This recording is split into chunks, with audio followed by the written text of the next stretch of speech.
lovely little shot of vodka. That's right. What's in that bubble there? I'm off work.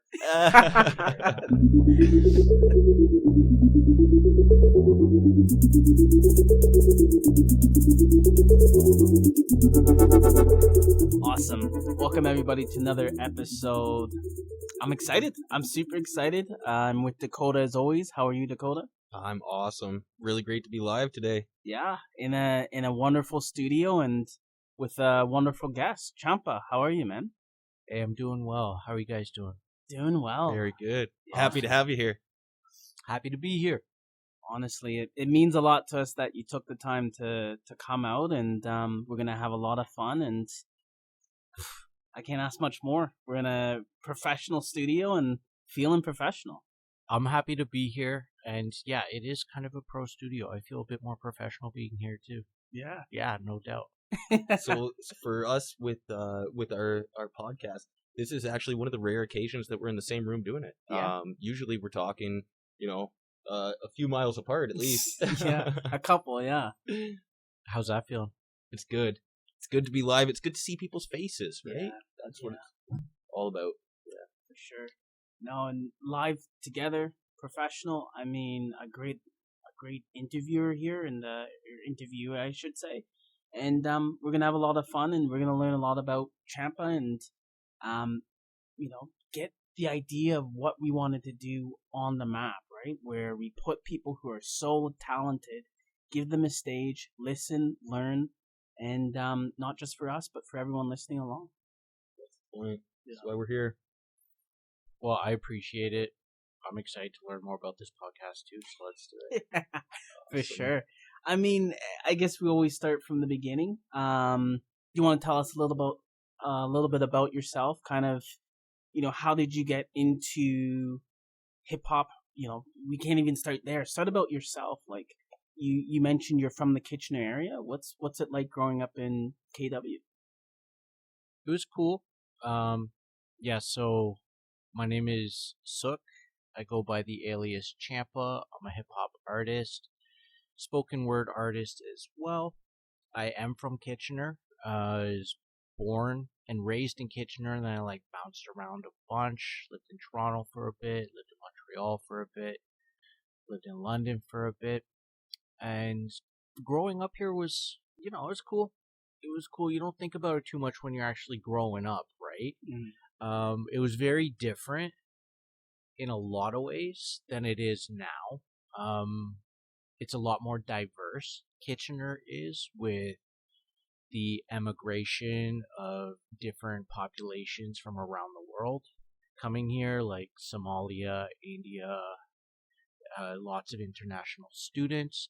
While when I was growing up, I was of a small group of minority kids, so that was different. But I had a cool group of friends, and they helped shape who I am now, while also help me understand how I'm also different, which is a learning lesson in itself. So yeah, all in all, growing up in Kitchener, it's been a blessing. I love KW. I'm happy to be back in a lot of ways. That's awesome. That's awesome. Do you think living in all those other spots, Toronto, Montreal, London, do you think that plays into your influence, along with having kind of the melting pot here in Kitchener, KW? Do you think that plays into your music influence? No doubt. I feel so to backtrack a little bit, I went to London for a bunch of years to go to school at Fanshawe College. So I took general arts, and then I took music industry arts, and then I also did post-grad in audio post-production.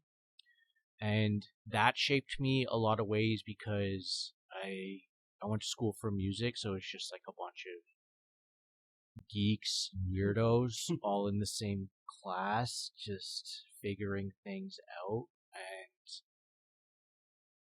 and it helped a lot with self-esteem, because I wasn't necessarily super confident in my art. I'm not saying I am super confident in my art, but just being able to vibe with like-minded people helped shape me and gave me some confidence. And learning there led to me moving to Montreal for a year because, like, I made friends with a bunch of rapscallions and we all just wanted to go to Montreal. And when I say rapscallions, none of them rapped. Like, I was one of the only hip-hop heads in the program.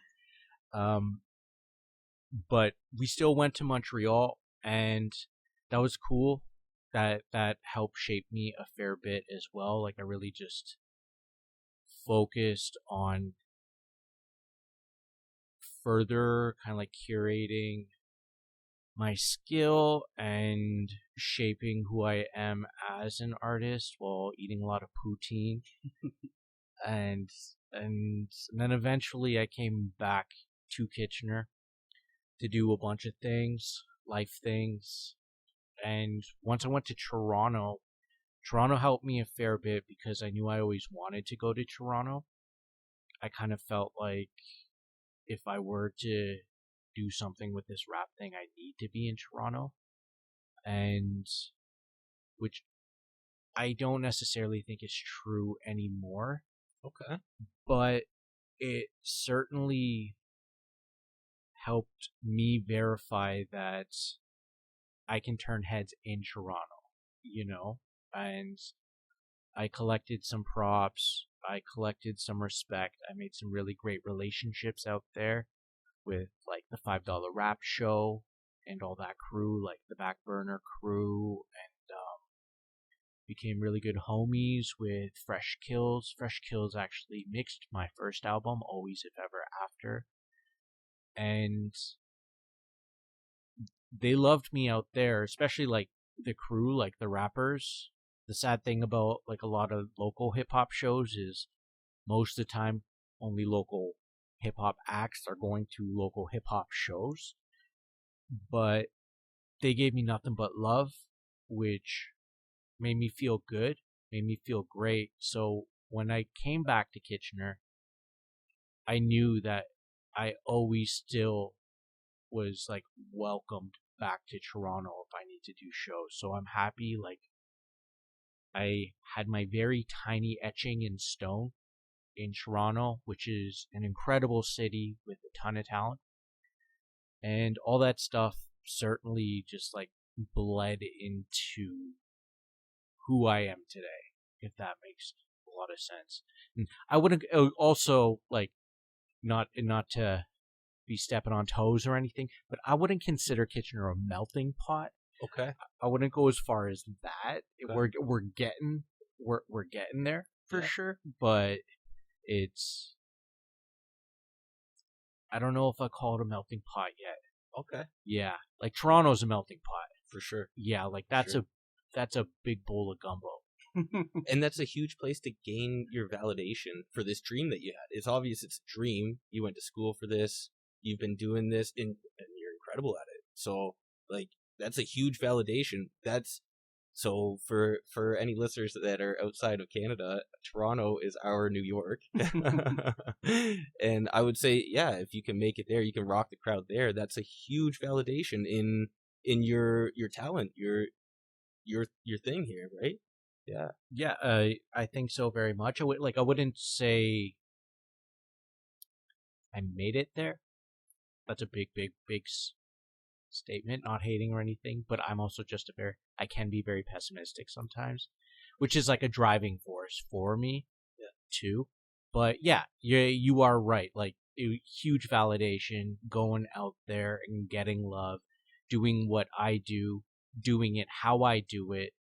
Not necessarily doing it like the crews that I was vibing with out there completely, but I showed love. I showed respect to everyone out there. I think as well that they know I got, like, a supportive nature, and I want to listen to good music and I want to hang out with good people, and that went a long way too. And that was, like, growing up in Kitchener. you got to be humble if you grew up in Kitchener. Yeah. There's a lot in that, and a lot of good stuff in that. I think starting off with the poutine, I'll have to off the show ask you where to go. Montreal's the place to be. In terms of the stops in Toronto that you made, do you still connect with a lot of those people? Are they still in your life today? Do you keep in touch? I stay in close touch with Fresh Kils. He's working on my upcoming album, Hands My Pockets, and we're nearing completion on that, which is super exciting. I don't stay in touch to the degree of like I'm like texting people and being like, "Yo, what's up?" or anything. It's funny how like staying in touch is so different now than it was back in the day. Like I'll throw likes, I'll throw shares for some people and everything like that. So I don't stay in touch per se, but I know I want to just like show up to just some local show that's happening there, and I know I'll just get the love kind of thing. And I try and like I want to branch. I want to like connect where I'm at and where everyone else is at, regardless of where they're at, just like bring those worlds together. And in that way, I do stay in touch. Like when you're working on music or whatever it is, a lot of it too is like just keep working on it. And although we're not talking, as long as we're doing the same thing, we're in touch. We're just not talking kind of thing. And then when we do connect, we got something to talk about, if that makes sense. Yeah. Absolutely. You mentioned kind of a tidbit there. You mentioned that you're working on a new album. For those listening, can you tell us about the album making process for you? You know, a lot of people will go into a room and, you know, turn everything off and get inspiration. A lot of people feel like, okay, inspiration's hitting me. Now it's time to write. For you, how does the album making process look? That is a really good question, Taylor. If I ever actually have an answer for you, I'd love to give it to you. But like in all seriousness, like the first album I was working on for a while, I wasn't necessarily thinking album. I knew I always wanted to put out an album, but I was just making music. I kept making music, and everyone kept asking, like, where's the album, and everything like that. And then I, like, hit a point where I was pissed off, because, like, I need to finish this thing. I just grinded it out. I recorded it at, like, a friend's cabin, but it wasn't his cabin. He was, like, house-sitting the cabin, and I just brought a bunch of gear there, and it was, like, 3 days of a cold cabin that wasn't properly heated, and I recorded a bunch of songs, and then I recorded the rest of my bedroom, and then recorded a couple tracks at Kills' spot, and that's how that came to be. While this time around, I got an Ontario Arts Council grant to complete my second record, kind of like just going off of the success of the first one. And this time the process is different because I have like a picture in my mind of how I kind of want it to go, but I'm trying not to hold on to that too much because it's always going to change. And holding on to that stuff, just like it will just slow you down. So a lot of it is conversation between me and Kils or whatever other producers I'm working with, but it's mostly Fresh Kils. I got Relic on the joint, Juno winner, incredible MC, incredible producer, and so me and Kils talk about it a lot. I tell him what I kind of want to accomplish. He knows what I like in beats and stuff like that. So he throws me a bunch of stuff, and I'm just like sifting through beat after beat. If I feel like writing, I might write a little bit. I might not finish, what I'm doing on that one and then move on to the next one. Maybe write a little bit, maybe not. And the writing process has been, I don't know, I think it's been cool. I take my time with my writing. I really, really do. Sometimes I walk away. I write like 4-8 bars, practice that, see if I like it, walk away, come back, and then write some more. Or lately I've been doing a lot of thinking because I commute. So I think about what I want to write or what I write in my head and just like kind of keep that in mind and jot it down after the fact, or it just like comes up subconsciously. I don't know. Every song's different. Every song's different. Like what is it? Hands in My Pockets, which is probably going to be a feature song on the record. I wrote the whole song and then I liked the last 4 lines of it, so I scrapped everything else and rewrote the entire song. Yeah. So it's just always going to change. Mm-hmm. Yeah. That's a true sign of like the hip hop purity right there, though, that you can get to that far. You get down to those last 4 bars and then you scrap the rest and rewrite. Man, that's perfection at its finest right there. I feel like I had no choice because like the last 4 bars, it didn't feel like the ending of a song. It felt like the beginning of a song. And so that's why I did that. Found the beginning and the end. That's incredible. I love it.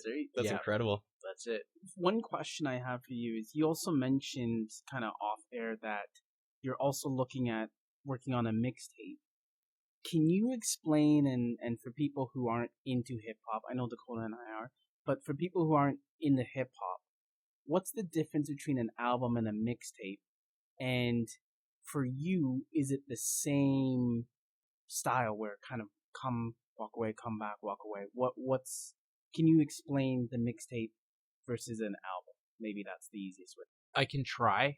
I've never actually articulated it out loud. It feels weird, right? Yeah, it does. It totally does. The mixtape kind of, it does feel like more in the moment and you're not thinking of the entire project. You're not as married to everything. You're okay if you just kind of like bang out some bars and then record it and kind of move on to the next thing and the next thing. And I do that too, like on albums. Sometimes I will just have like a writing session, go hard, and I'm not walking away as much as well. This mixtape is a little interesting, and I'll get to that in a second, but like for people that aren't familiar with hip hop or the concept of mixtapes over albums,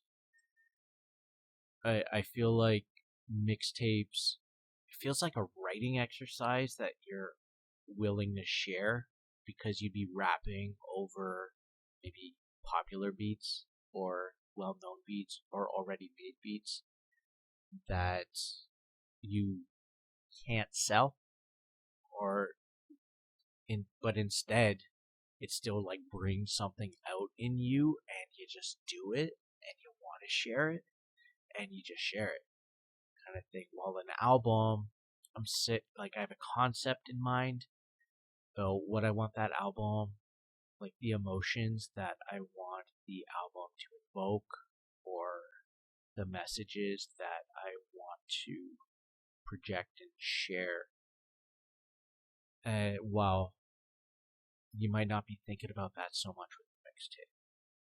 This mixtape, it's called Sagonabo. I just rapped over a bunch of bonobo beats, and bonobo is like a UK incredible producer, but it's more like I'm really bad at it describing genres once it starts hitting that like electronic spectrum, because there's just like so many nuances that might like turn a song from one genre to the others. I may not be explaining this well, but Bonobo's dope, electronic producer, but I heard hip hop in his work, and I picked a bunch of beats. Either I just rap over the entire beat, or I actually chopped it up and rearranged the song structure, and then created a song from that. So that's the mixtape. So it is different because I'm actually doing a little production, or at least arranging.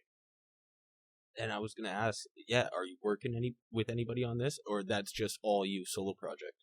That was all me. Yeah, Cool. That was all me. It was funny when I first started working on that project. It's kind of like a bet between me and a dear friend of mine, Devin Portelia of Half Moon Run. We went to school together, and we're both in Montreal. And he's like, I'm working on my demo. I'm like, well, I'm working on Sokonobo. And like, Montreal is cool because we all live together, and we'd have like weekly poker games and stuff. And he's like, okay, let's make a bet. Let's see who will finish this first. And I don't know, neither one of us finished the project, but we moved on to like different things. And then one day I revisited Sokonobo, but it's all me. That's awesome. It's all me. Yeah, and with a little flavor of competition in there too. I like it. Yeah, it goes a long way. Yeah, absolutely. The push. Exactly. One of the reasons why I brought up mixtapes was the whole concept is, I don't want to say it's gone, but I think about the 90s and 2000s where mixtapes were everything, right? Like Lil Wayne changed the game with mixtapes, right? Where you can even go before that, where people were selling mixtapes out of a trunk of the car, $5, $10, $20. And it's They're making a living. That's right. So you're selling a lot of a lot of mixtapes, and it's just, I'm so glad and so happy that that culture of hip hop is still alive and well. So am I. I really, really am. And like $5 selling a mixtape for $5 was like, it's not a lot of money. And in a world where everyone kind of assumes that music is free, it's cool. I think it's kind of cool that it's like, okay, well, I don't own this music, but I want to write to it, so I'm going to write to it. This is dope. I'm going to record it. I recorded it. I have to give this out for free, and you're like purposely telling people, okay, this is free. You are welcome. But I have other stuff too, which I'm more passionate about and might actually be a truer reflection of who I am, or at least who the artist is. And I'm going to be charging for that at least. So, like, yeah. Yeah, so if you think that's dope, come and check out The Real Deal. Yeah, totally. Totally check out The Real Deal.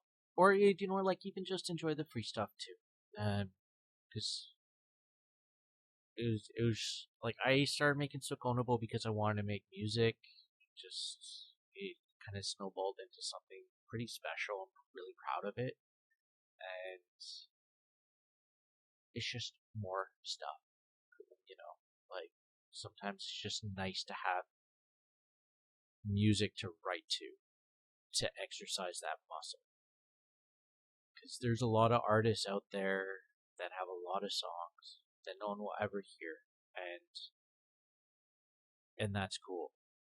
And sometimes they want to share that too. You mentioned in college there you had the rap scallions, but you were one of the few actual artist rappers. What type of hip hop are you into? What type of hip hop got you going into this direction? Is there any artist or any genre specifically, or? Oh, let me tell you, Taylor. Please do. I feel like, so first cassette I ever bought with my own money was the Fugees, the Score. And then, like, I'd be listening to like a bunch of hip hop and stuff like that. but more mainstream once I started getting into, like grade 7, grade 8, and then in high school, I was listening to stuff that I would never be proud to actually admit I listen to. Yes. We all have phases. It's okay. Yeah, we all have phases. We've all been there too. Then the Napster revolution happened, and I started hanging out with skaters and some cool people, and they're like, "No, you gotta listen to this." And I started listening to more of the underground stuff, when the underground movement was the underground movement, the Napster era and everything like that. So to name a couple artists that really shaped who I am, or sounds even, the underground movement coming out of Minneapolis, during the late 90s and all the 2000s, Atmosphere, Brother Ali, Idea. There's so much. LA was dope too. I was listening to a lot of living legends, but I'd say Rhymesayers, which is the label out of Minneapolis, was my bread and butter. And New York, that dark, grimy sound of the underground hip hop in New York at that time, Cannibal Ox or LP, who's now known as LP, one member of Run the Jewels, or even just all the stuff coming out of Def Jux or Definitive Jux, which is the label that LP was running. A lot of that stuff was really, really big for me. And shout outs to DJ Marmalade too. DJ Marmalade out of Guelph. He had this cassette tape, and that cassette tape changed my life. My skater buddies put me on the radar. They're like, "You got to get a copy of this." I got a copy of it, and kind of just blew my mind. And I went from there. But that cassette tape really, really opened my eyes. It's how there's so many different approaches to hip hop music. Yeah, that's amazing, and it's so good to hear where the inspiration came from too, or call it what you will, that the one thing that flicked the switch, or the last straw on the camel's back, right? Mm-hmm. Yeah, that's huge. I like it. Yeah, it was a wicked cassette too. Yeah, DJ Marmalade did a lot around here back then. No, I'm really loving that, and I'm gonna dovetail a little backwards where you made a comment about that Toronto. I know we didn't use the word "made it," but you put an imprint in the sand, and you're saying that nowadays you don't necessarily need to be in Toronto. You made a mention that maybe Kitchener, Waterloo's enough that you can kind of get a lifting ground. Can you explain a little bit more about that? And would you say London and other kind of cities around Toronto, or what do you mean by that? I think part of the reason why I said that was, as I'm getting older, I feel like I'm holding a lot more ownership of my own city, and I kind of just want to grow my city however I can, or at least support the artists in my city. And I can't do that if I'm in Toronto, first of all. Another reason, the revolution of the internet and everything. Nowadays, it's more about views than how well you rock a show, kind of thing. And which is cool. Is technology has definitely streamlined a lot of art, and it's fed into a lot of exposure and creativity and connecting people all around the globe, and you can do it from home. You guys are doing a podcast an hour apart, and right. Yeah, and you're able to do that. If you couldn't do that, would you have been doing the podcast, right? Yeah, probably not. No. Or not as often, definitely. Well, that's it, right? Yeah, like not as often, and because of that, I feel like I don't necessarily need to be in that city. Like, oh, but it's a wicked city though. Oh my, it's such a dope city. Like, I do love that scene, and I do miss it a lot because there's something different about being seen at events. I would like to bring more events like that here, and all that, like creating that culture. I also just there's this group Common Market. I forget the MC's name, but he's so dope. They're out of Seattle, and they got this track, and he says, "Home is where the hatred is." And like we're all kind of like victims of that sometimes. It feels like if it's close to home and dude, like the people are successful, they might not get the love at home. It's not until you leave home and get success elsewhere that people back home will like take it in. Sure. An example of that, I think about Drake. I mean, when Drake first started, everyone was like, "Oh, he's from Degrassi. He's not any good. What is he? He's not a rapper." And then on the world stage, mainly USA, he gets big, and then all of a sudden, every radio station I have here is playing Drake, and now people love him. He's at Raptors games. He's this big thing, and that's a great point of home is where the hatred is, because you have to leave home, get the love, and then you come home and then get the love, right? And then you get the love. Yeah. And totally. Drake is like probably our best example of that, and it's a lot cheaper not living in Toronto. I can afford going on tour a lot more if I were to be somewhere else. Like, I don't know about Kitchener nowadays because real estate and all that stuff, but I went on tour in 2017. I went to Europe and I got so much love, and then I noticed that I was just getting so much love from back home because, like, yo, you're out there, you are doing this, and I'm like, this is really cool.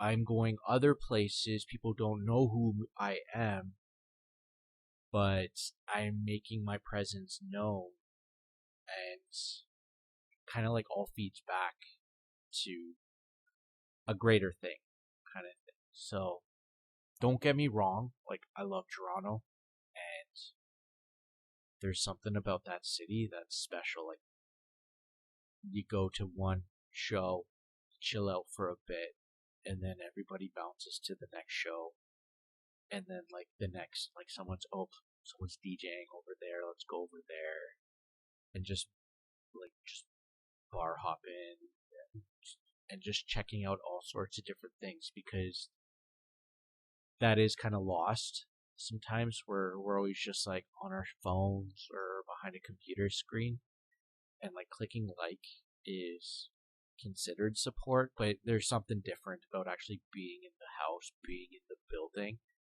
and you coming through and just being like, yo, I'm here right now. Before we move on, I just want to ask about Toronto a little bit. For the people who know a little bit more about Toronto, my dad grew up there, so I couldn't help but learning about it. When you say shows, are you talking about downtown Toronto? Are you talking about Scartown, aka Scarborough? Are you talking about Etobicoke? I don't think you're talking about Woodbridge. I don't think you're talking North York. But where do most of these shows happen? Well, okay, first of all, I'm saying right now that if you needed a tour guide for Toronto, I am not your guy. First and foremost. Yeah, like I was there for 2 years. I wasn't there for long, right? Yeah. It's almost like I was more of a tourist than anything because I wasn't there long enough to get my footing in there. Like the shows I was going to, there's like a bunch in like Kensington Markets, or like it was in the core. Yeah. It was in the core where I was hitting up a bunch of shows. How I explained my influences to you, the hip hop I'm super into, or may sound like, or whatever, if you want to put me in a box, all that stuff. It's not exactly the stuff you would think about first when you think hip hop too, right? The $5 rap shows, like, more or less. You'd be like, yo, I just made a mixtape, and I just write about Doctor Who on every single song. Like some geeky stuff, backpack stuff, and all that. But and all that was like in the core. Yeah, that sounds like fun.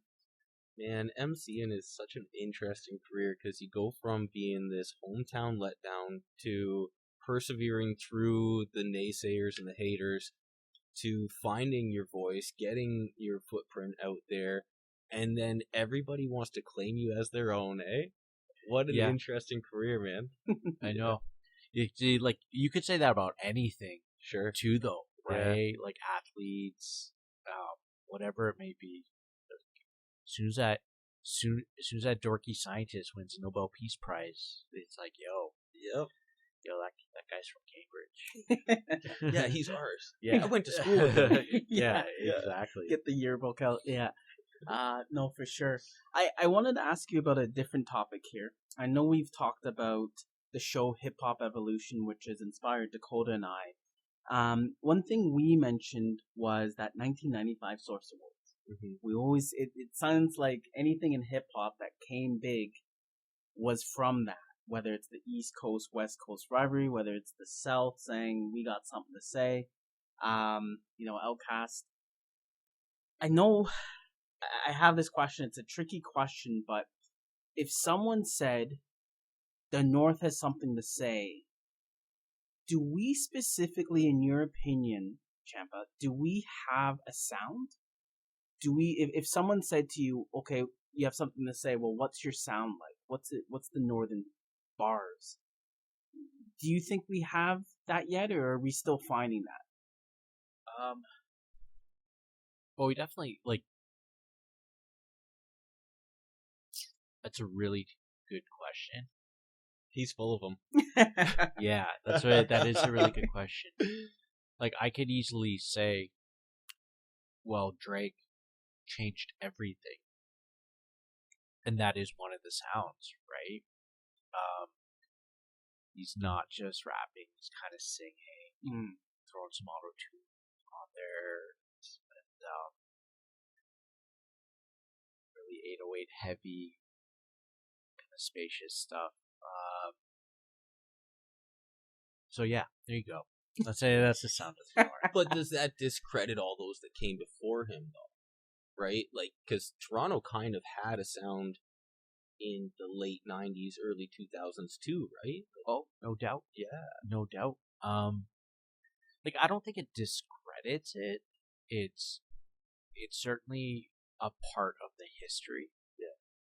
Like, Drake is part of the history. But you're right, like, we have Chaos or, like, Rascals on, like, the West Coast, or Shot Claire. There was like a, actually, do you want to scratch that? We have some sounds, and that's a really tough question. It's deep. There's layers. Yeah, like, you gotta peel it back. You gotta peel it back, because even if you were to say we got sounds, right? The argument's always like, well, it started in New York. Yeah, there it is. And it, like, stems from that. So, like, we have our sounds. Like, I know I feel like certain areas, like Scarborough's got a sound. Mm-hmm. Scarborough's definitely got a sound. Saga's got a sound. within Canada. But to say someone would be bumping like a Grimace Love joint in the States, I'm not too sure what Grimace Love is. My bad. I don't mean any disrespect or anything like that. I know Grimace Love is fun. But if someone were to be playing that in the States, would they know where he's from? Right. They could know that it's not from the States, but could they actually pick like what spot he's at? I don't know. That's a tough one. I don't think so. But oof. Yeah, sorry. Oh, that's a tough one. It was a loaded question. Because like he knew what he was doing. He was pulling the trigger on you. Yeah, like straight up. Because like I grew up listening to rappers, like underground rappers from the States. So I couldn't give you like a breakdown of Canadian sound. And I'm not like saturated enough in it. Like I don't have a lot of clicks or anything like that. I also grew up in Kitchener. Like this is a humble pie moment for me. You know, like I grew up in Kitchener. I did not grow up around hip hop. I grew up around a bunch of suburban white boys, and we played like road hockey and stuff, right? So I feel like I'm the wrong person to ask that question, and I sounded so much like just now. I love it. It's infectious. Yeah. Watch out. Yeah, be careful. Be careful. I have a question then. Sorry. Dacoda. No, please. Take the mic. I have a question. Okay. I hope this one's easier. I apologize. I'm throwing some grenades here. That's cool. Do you feel in your heart of hearts that to get any love, you mentioned that you got some love in Toronto. If you want to be, and I'm not saying you're looking to be this, but I'm just saying if you wanted to be on the main stage and want to be up in lights, do you have to make an imprint in New York? Meaning the birthplace of hip hop, meaning that's where hip hop started, that's where it's still, you know, depending on who you ask, is still the front runners.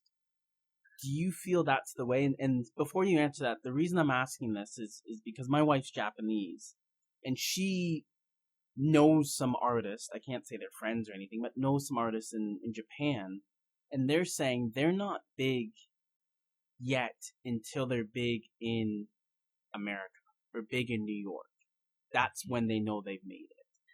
Do you feel like that's a truthful thing, or do you think it doesn't matter? If you're big, you're big. From my perspective, just knowing me, it would be nice to at least draw a crowd in New York, and get some love, because like that's it all comes from that, you know.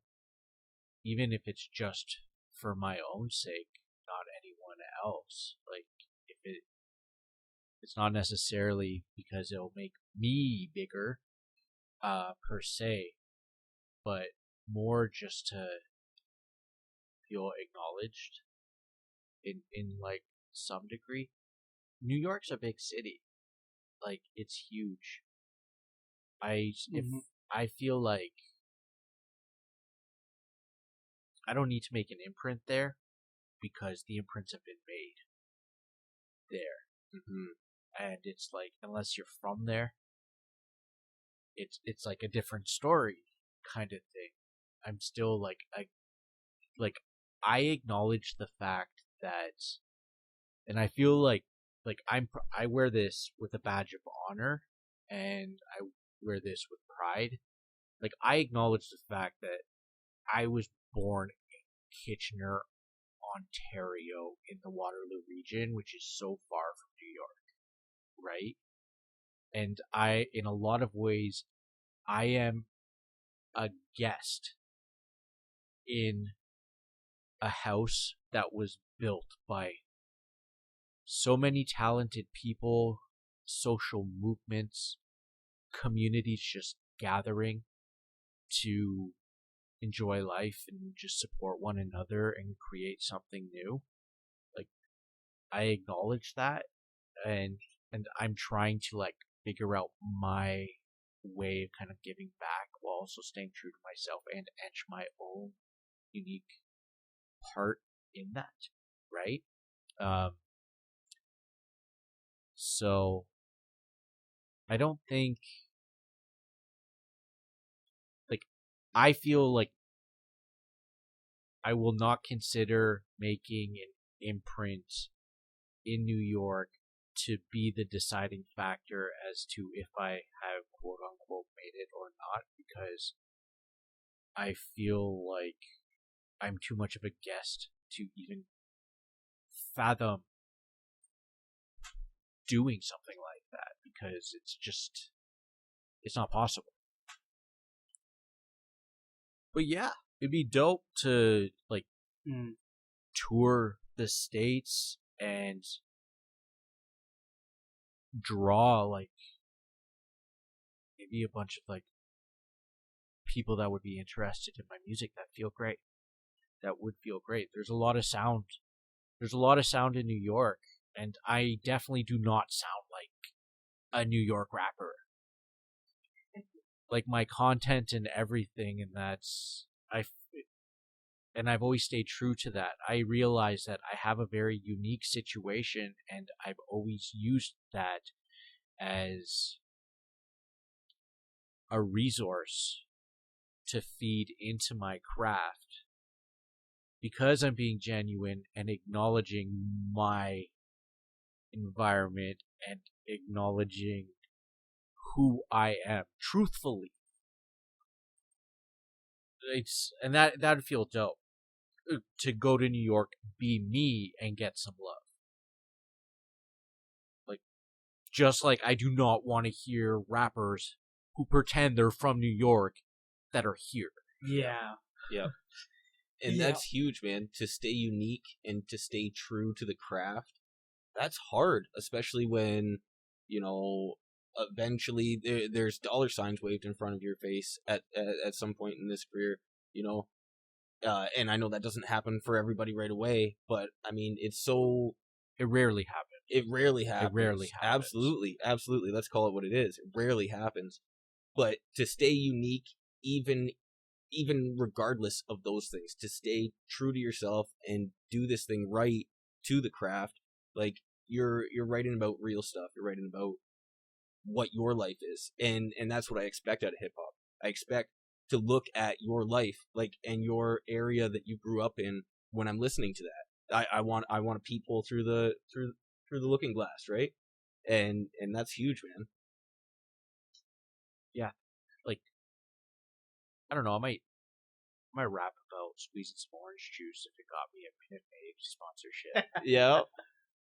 Just because, and then just move on with my life and rap about everything else afterwards too. But yeah, no, I hear what you're saying. Yeah, I hear what you're saying. Minute Maid, it's fresh. Yeah. So you can drop a beat on this. Let's hear this. Hear this. Yeah, there we go. Reporter from the streets, right? Tell us what it's all about. Yeah, I just I want to be conscious of your time and respectful, and you've given us so much time and so much love in this. I guess the next question is, what's next for Champa, and what is it that you're looking to get from your art? Some people we talked about are looking to get famous. Some people are looking to make millions. Some people do it because they love it, and some people, want to tour and see the world. What about you? Why do you do this for the people listening? Because we love your album. We can't wait for the next one. I'm gonna ask you about the mixtape, how I can get a hold of that. So tell us, what's next for you? So I'm piecing together the new album. Hands in my pockets, and then I got the mixtape as well. We releasing it, both of them probably next year at some point in time. What I'm hoping to get out of this, and like, sincerely speaking, like, I've already gotten this a lot already. Like, it's given me like an opportunity to just unapologetically just go hard when I get on stage. I can be a pretty timid guy, I can be pretty chill, loving, respectful, and that's not a facade or anything like that, but it's given me kind of the opportunity to show another side of me and showing my capability, as well as showing that I got a lot to say and I'm not always going to be sorry to say it. I like that. Like, I'm not the guy that goes to the party and is going to take up all the space in the room, but if it's my show and I'm on stage, it feels good to take up all the space in the room. And that feels really, really good. And I enjoy it a lot most of the time, especially if the crowd's on my side. It's a good feeling. The crowd's usually on my side. Like, the crowd's cool. And if they aren't, it brings out the smartass, which is which is fun too. It would be.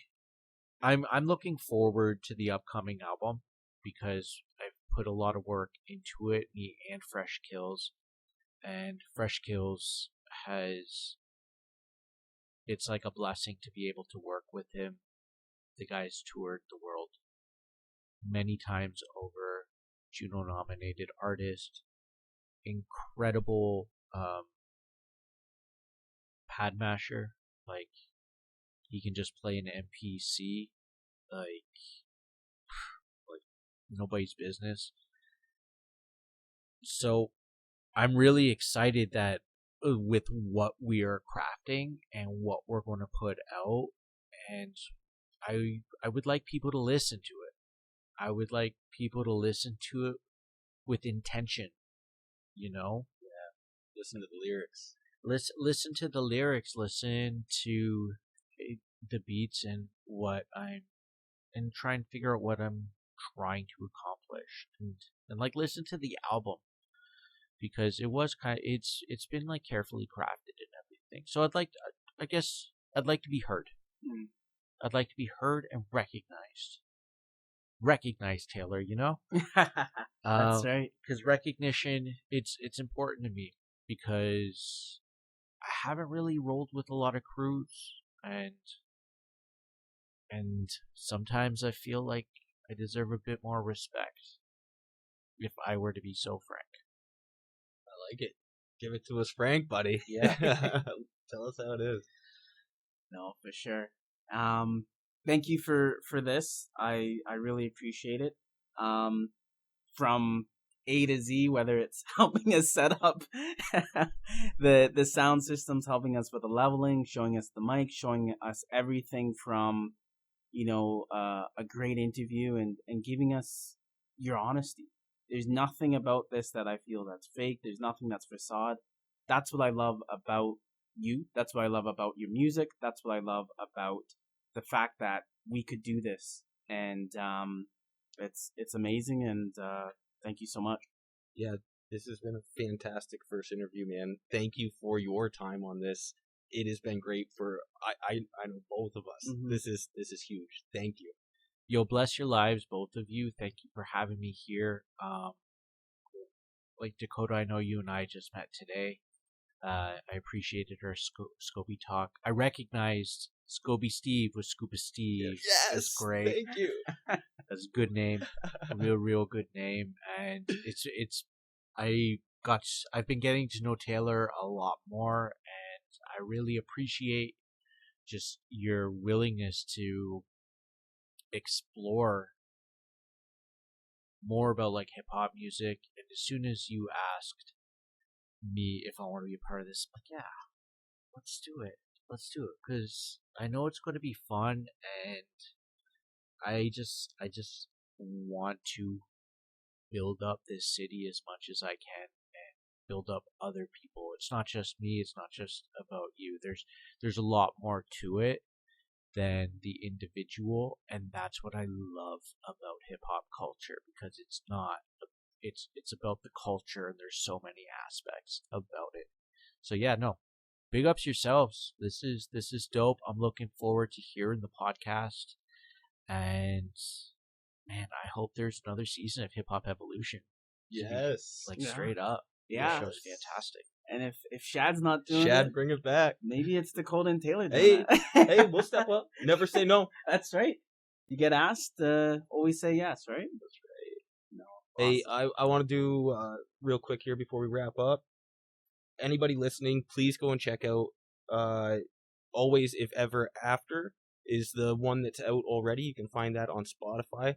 Gotta say, my favorite off of that is His Shadow. Dope song, man. Dope song. Love that. And keep on the lookout for this Hands in My Pockets. Word. Yeah. Thank you. You can follow me everywhere at Champa Hip Hop. Perfect. Yeah. Be on the socials. Love it. All right. Awesome. Thanks, Champa. Dacoda, this has been a lot of fun, and until next time. Signing off. See you. All right. Peace.